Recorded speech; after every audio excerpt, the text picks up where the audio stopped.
Méditerranée. Je sais, voilà. Merci Madame la Présidente. Chers collègues, je voulais vous rappeler d'abord ce qui était notre démarche. Nous voulions faire un état des lieux de l'environnement de la Méditerranée et évaluer les politiques publiques menées par l'Union européenne et bien sûr faire des propositions nouvelles pour améliorer ces politiques, tant le travail nous paraît immense pour la protection de l'environnement du bassin méditerranéen. D'aucuns parlent de burn-out, en bon français on dit épuisement de la mer Méditerranée. Alors ce bassin méditerranéen est d'abord remarquable par son climat, par cette mer commune qui relie 3 continents, pour son patrimoine bien sûr antique et pas seulement antique mais depuis l'Antiquité, ses paysages et par le sentiment d'appartenance des populations des 3 rives à ce monde méditerranéen. La Méditerranée, ou mer au milieu des terres, c'est une mer semi-fermée, c'est une dimension très importante, entourée de 22 pays riverains, qui représentent seulement 5,7% des surfaces émergées de la planète, mais 33% du tourisme international, avec 466 millions d'habitants, 33%, pardon, je crois qu'il y a un bug. Oui, 13% du PIB mondial et 60% des pays pauvres en eau et enfin 8% des émissions de CO2. Donc on voit des enjeux humains et environnementaux bien au-delà de la surface que cela représente en terres de mer. L'état des lieux est alarmant, que ce soit pour les écosystèmes marins qui subissent des pressions toujours plus fortes ou que ce soit pour les zones humides et les lagunes qui font l'interface entre le milieu marin et la terre. Selon le Global Footprint Network, le capital environnemental de la Méditerranée est dépensé plus vite qu'il ne se renouvelle. C'est une mer qui apparaît beaucoup plus fragile que l'océan, d'abord parce qu'elle constitue un espace clos et donc dont les eaux ne se renouvellent qu'à peu près au rythme d'une fois par siècle. La pression démographique et la course à l'urbanisation littorale font que la Méditerranée est victime de pressions convergentes dont nous avons fait un inventaire qui se veut exhaustif dans le rapport. 80% de la pollution est d'origine terrestre, c'est ce qu'il faut voir, et 20% lié aux pratiques maritimes. Les eaux usées, d'abord, même si l'assainissement s'est amélioré depuis une quinzaine d'années. Deuxièmement, il y a les pollutions qu'on dit historiques, on pense aux pesticides bien sûr, aux métaux lourds, aux polluants organiques persistants. Pollution des métaux lourds qui s'accentue surtout sur la rive nord en ce qui concerne le mercure et le plomb. Il y a aussi des pollutions émergentes, c'est-à-dire en particulier les pollutions dues aux cosmétiques et aux produits pharmaceutiques. Les déchets, bien sûr, avec les plastiques en particulier. La poussée aussi des phytotoxines dans les lagunes du bassin. À ces menaces donc d'origine terrestre s'ajoutent des pressions exercées directement dans le milieu marin. D'abord, bien sûr, la pêche professionnelle, mais aussi la pêche de loisirs. Pêche de loisirs qui n'est plus du tout anecdotique, puisque on considère aujourd'hui que la pêche récréative représente des prélèvements d'un ordre de grandeur comparable à ceux de la pêche professionnelle des petits métiers. L'état des stocks halieutiques dans l'ensemble du bassin est calamiteux, puisque 96% des stocks de poissons et 71% des stocks benthiques, donc du littoral, et 71% des stocks vivants en pleine eau sont aujourd'hui menacés. Deuxièmement, l'explosion du trafic maritime et de la plaisance. C'est l'une des principales routes maritimes du commerce international par laquelle transitent près du tiers des échanges mondiaux. Troisièmement, il y a des pollutions qui sont dues au trafic, au transport maritime en général et des perturbations qui nuisent à certaines espèces et aux habitats marins et littoraux. Il y a les accidents, les collisions par exemple avec des grands cétacés, on va en reparler tout à l'heure, les pollutions chroniques qui sont les dégazages d'hydrocarbures ou les pollutions de l'air aussi imputables à la propulsion des navires. Les déchets marins, bien sûr, et le bruit sous-marin qui pose des problèmes aussi dans les zones de trafic intense.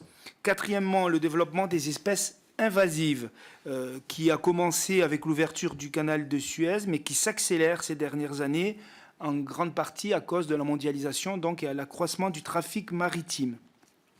L'Union européenne a mis en place un arsenal juridique complet pour lutter contre ces pollutions, les directives sur la qualité des eaux, directives nitrates, directives eaux résiduaires, les directives sur la protection des espèces, oies sauvages, Natura 2000, et récemment 2 directives maritimes, la directive cadre stratégie pour le milieu marin et la directive cadre pour la planification de l'espace maritime.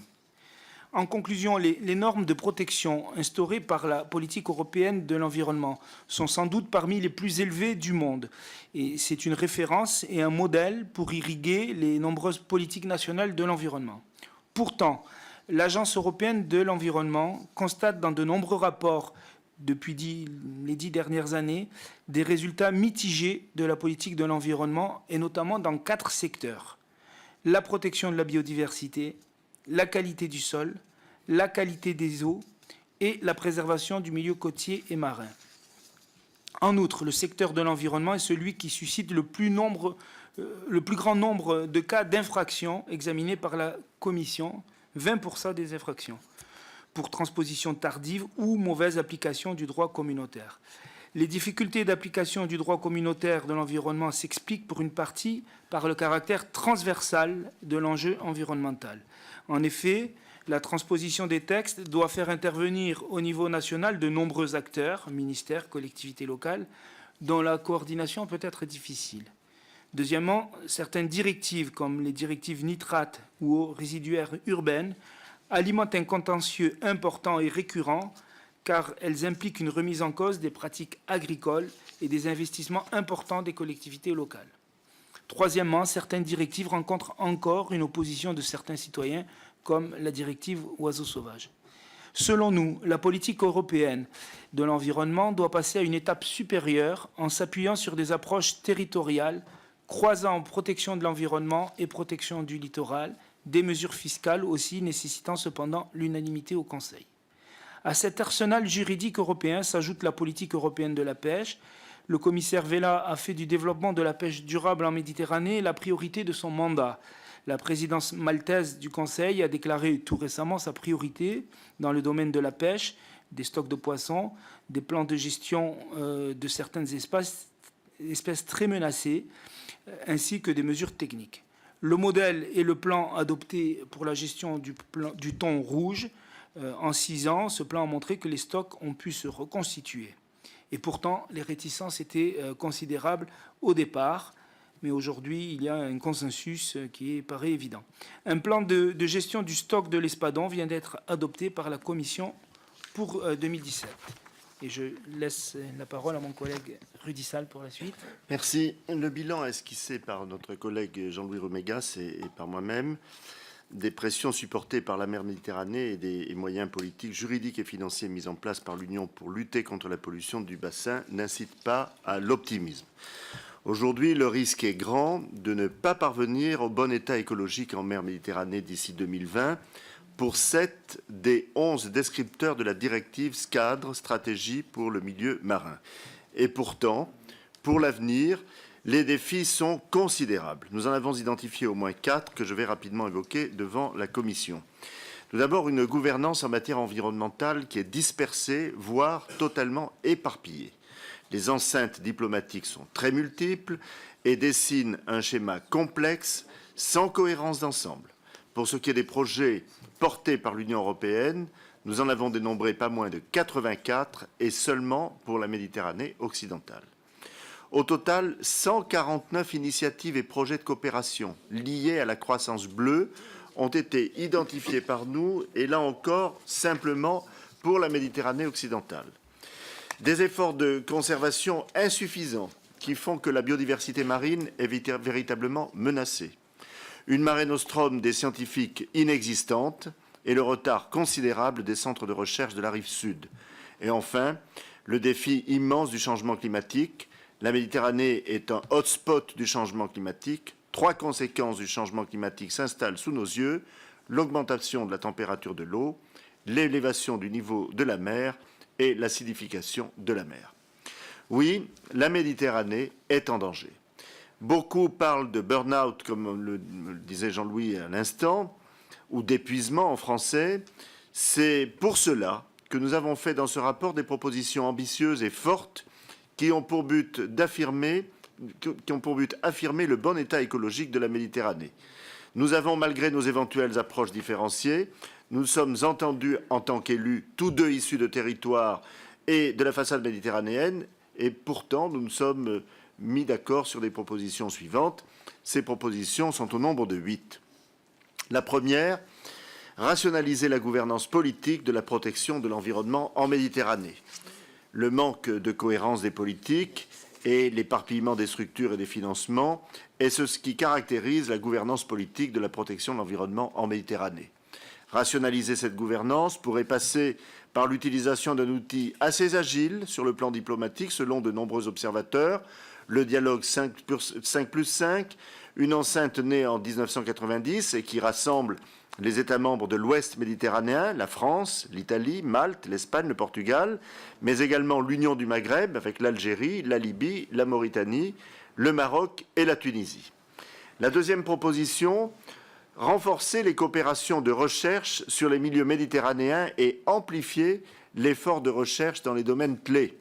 Il faut renforcer la coopération entre les principaux instituts de recherche des pays de la rive nord, parrainer les centres de recherche publics des États des rives sud et est, systématiser les recherches sur l'effet des polluants sur les milieux marins et en particulier l'effet des polluants émergents, étudier les risques de polymérisation de la mer, lancer un programme de recherche d'ensemble sur les lagunes méditerranéennes qui sont nombreuses dans le bassin, au nombre de 626.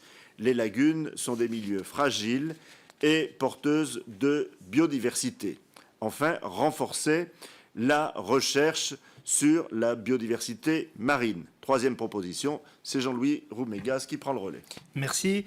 Donc la troisième proposition consiste à donner une nouvelle impulsion à la politique des aires marines protégées.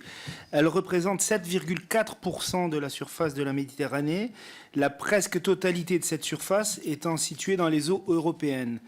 Ce dispositif a rencontré un réel succès. Il y a maintenant 1231 AMP qui recouvrent une grande variété de désignations.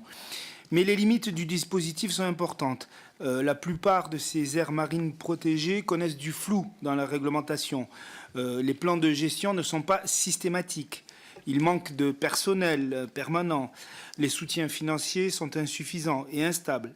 Et surtout, une surveillance du terrain avec des agents ayant des pouvoirs de police est absente dans la majorité des aires. Pour réactiver cette politique des aires marines protégées, nous proposons d'augmenter les zones de protection renforcées au sein des aires marines protégées. Ces zones de protection renforcées permettent une protection pleine et optimale. Nous proposons de créer des aires marines protégées d'une part dans des zones méditerranéennes identifiées comme prioritaires au plan de la préservation de la biodiversité et d'autre part en haute mer et en eau profonde. Quatrième proposition, développer les énergies renouvelables et refuser tout projet pétrolier et gazier offshore. Cinquième proposition, mettre en place pour la pêche professionnelle une gestion écosystémique des stocks. En résumé, il faut que l'Union européenne fasse en Méditerranée ce qu'elle a réussi à faire en Atlantique, c'est-à-dire à mettre un terme à la surpêche. Pour nous, rapporteurs, l'objectif le plus immédiat doit être d'éviter l'épuisement des stocks qui se trouvent d'ores et déjà dans un état critique, comme le merlu et l'espadon, en adoptant une méthode socio-économique fondée sur les sciences environnementales et en garantissant le respect de la législation existante. À moyen terme, l'objectif est de développer et de mettre en œuvre des mesures efficaces qui garantiront la rentabilité et la stabilité des pêcheries dans une Méditerranée saine et durable. La protection de la pêche artisanale dite aux petits métiers, dont les pratiques sont les plus compatibles avec une exploitation durable des ressources halieutiques, est bien sûr l'objectif prioritaire. La mise en œuvre de la réforme de la politique commune des pêches au travers des plans de gestion à long terme. La contribution je cite les différents points de façon rapide, la contribution de la France à une meilleure gestion des stocks partagés avec les pays du Maghreb, et aux plans de gestion régionaux soutenus par la Commission générale des pêches pour la Méditerranée. Et enfin, une gestion des stocks d'espèces particulièrement menacées, basée sur les suivis scientifiques par la Commission internationale pour la conservation des thonidés de l'Atlantique, comme c'est le cas pour le thon rouge ou l'espadon. Sixième proposition, qui est novatrice, c'est la régulation de la pêche récréative et de plaisance. On vous le disait dans le rapport, la pêche récréative aujourd'hui prélève autant que la pêche professionnelle. Il s'agit donc de mettre en place un suivi effectif de cette pêche récréative, de ses pratiques, de ses prélèvements, afin de mieux évaluer son impact sur la ressource halieutique.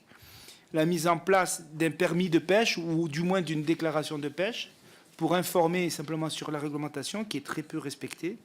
La mise en œuvre de réglementations visant à limiter le volume des captures par pêcheur, à garantir les tailles minimales des captures, encadrer l'usage d'engins trop sophistiqués ou trop performants, l'intégration de la pêche plaisancière dans des plans de gestion nationaux et européens de la pêche halieutique.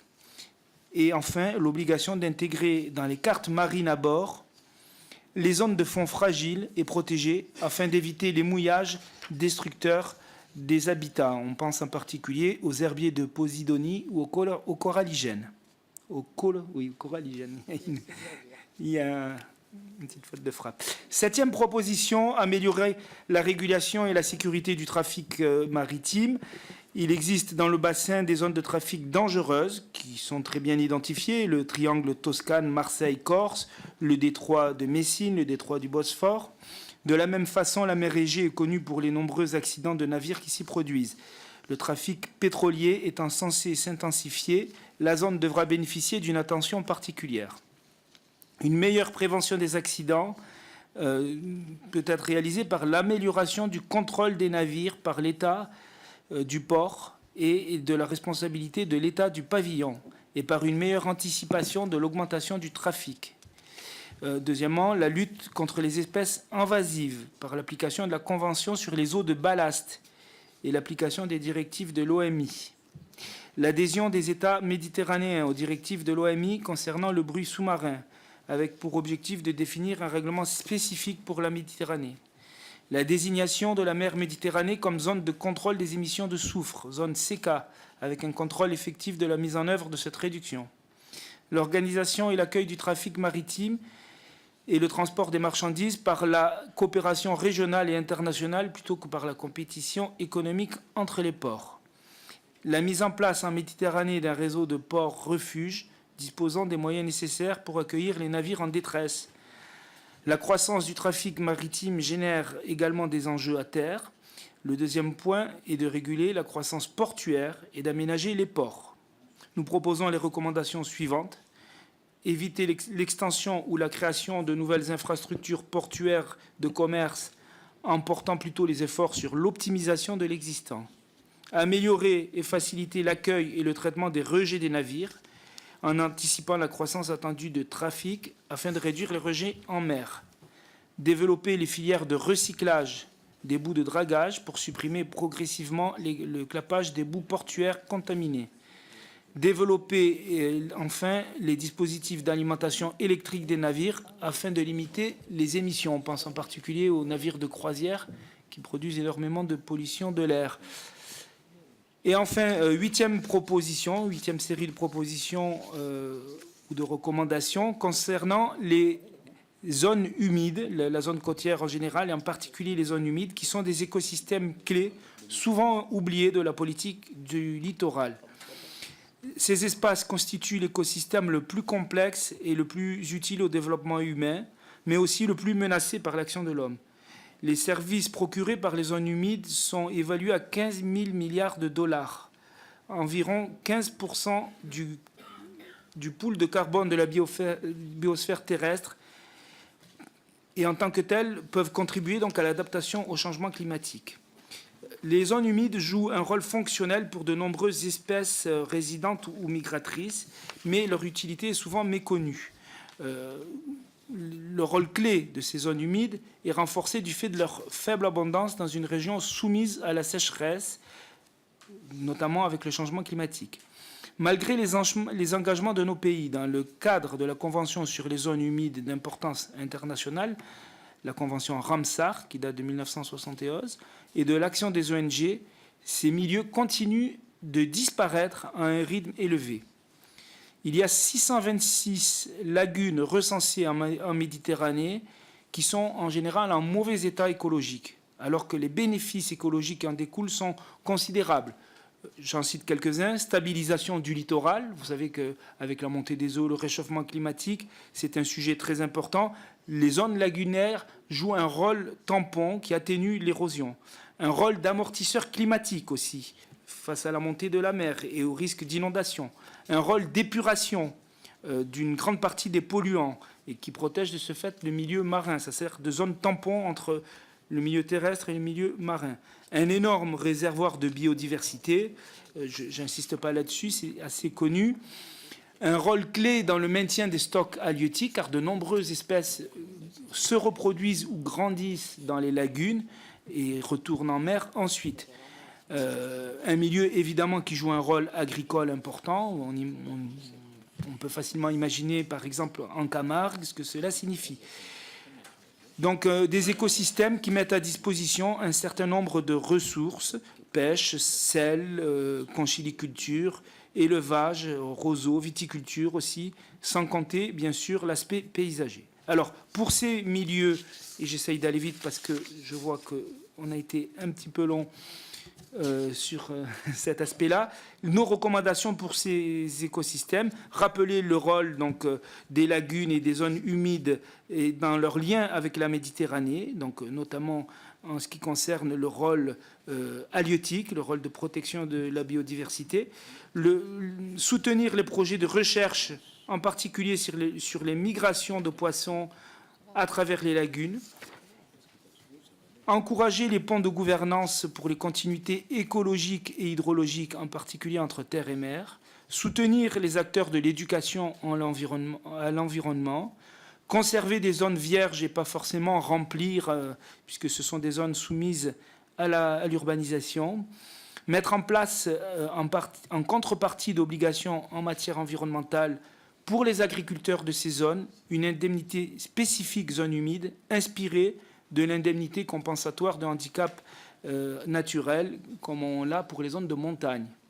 Je rappelle qu'il y a eu une action du sénateur Bignon qui allait dans ce sens récemment, que nous avons été nombreux de soutenir. Consolider les moyens d'action des gestionnaires et la reconnaissance des animateurs Natura 2000, en les inscrivant notamment en tant que personnes publiques associées dans les documents de planification, associer en amont les grands projets d'aménagement ou requalification d'ouvrages soumis aux autorisations administratives. Bon, oui, je vais peut-être abréger parce qu'il y a énormément de petites mesures que je vais vous épargner, mais enfin qui consistent à renforcer le rôle des gestionnaires de ces espaces-là. Je voudrais juste conclure, à titre personnel, dire un mot quand même, mon inquiétude sur la révision de la loi littorale. Je n'insiste pas, c'est un débat que nous avons eu, mais l'enquête que nous avons menée nous a confirmé quand même ça n'est pas le moment d'assouplir la loi littorale, notamment pour ce qui concerne les lagunes, les zones humides, et face aux enjeux que nous avons pu identifier, je voulais quand même signaler mon inquiétude. Il se trouve que le rapport est arrivé au moment où nous avions ce débat à l'Assemblée, donc je tenais à le rappeler. Voilà. Je vous remercie. Je voudrais remercier nos deux rapporteurs et Caroline pour l'excellent travail fait sur ce rapport Méditerranée, parce que c'est un sujet extrêmement important et dont dépend beaucoup notre avenir, et pas seulement de ceux qui vivent le long du bassin méditerranéen. Et je pense que toutes les mesures que vous proposez, y compris celles, même si vous ne les avez pas détaillées, nous paraîtront fort utiles, et j'espère que ceux qui nous succéderont dans cette commission ne manqueront pas de reprendre ce dossier et de le valoriser et de le faire vivre. Y a-t-il des questions ou des remarques? Oui. Merci, Madame la Présidente. Juste une remarque. Merci d'abord pour ce rapport très précis qui est à la fois alarmant mais rassurant par les propositions que vous en faites. Moi, ce que je vois, c'est que j'établis un parallèle. Vous avez parlé de burn-out de la mer. mais il y a aussi un burn-out de la terre, parce qu'on a fait une agriculture productiviste et une monoculture qui a épuisé les sols en utilisant en plus des pesticides. Donc vous avez un burn-out de la mer, vous avez une pollution de l'air. Donc moi, ça me pose question sur le modèle de développement que l'on a choisi. Alors, vous avez des pays en Méditerranée qui ont effectivement une spécialisation, qui est la mer et le tourisme. Donc j'ai juste une question. Quand vous parlez de pêche récréative, est-ce que c'est une pêche de particuliers habitants du pays qui se nourrissent avec les produits de la mer, ou est-ce que c'est une pêche qui est liée au tourisme? Auquel cas, peut-être faudrait-il aussi développer l'idée d'un tourisme vert et écologique qui prenne en compte les effets négatifs sur la mer et qui prône aussi les bienfaits de la mer. Merci. Merci. Chantal Guittet. Oui, je poserai une question. Après, je suis désolée, j'ai une réunion au Sénat, donc vous me donnerez la réponse. Il y a une grande conférence à l'ONU sur les océans en juin. Et donc, pour les objectifs de développement durable, les ODD, il y a l'ODD 14 qui concerne les océans. Est-ce que pour la Méditerranée ou pour les mers fermées, comme ça, il y a au niveau des ODD, il y a quelque chose où c'est complètement exclu de l'ODD 14 quoi. Ah, c'est peut-être un piège, hein, je suis désolée, mais bon.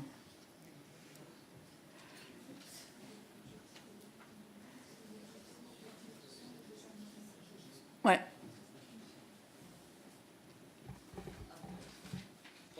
Oui, sur la dernière question, donc Madame Delpas me précise que l'objectif existe en termes de développement durable, c'est un objectif de 10% couvert par des aires marines protégées.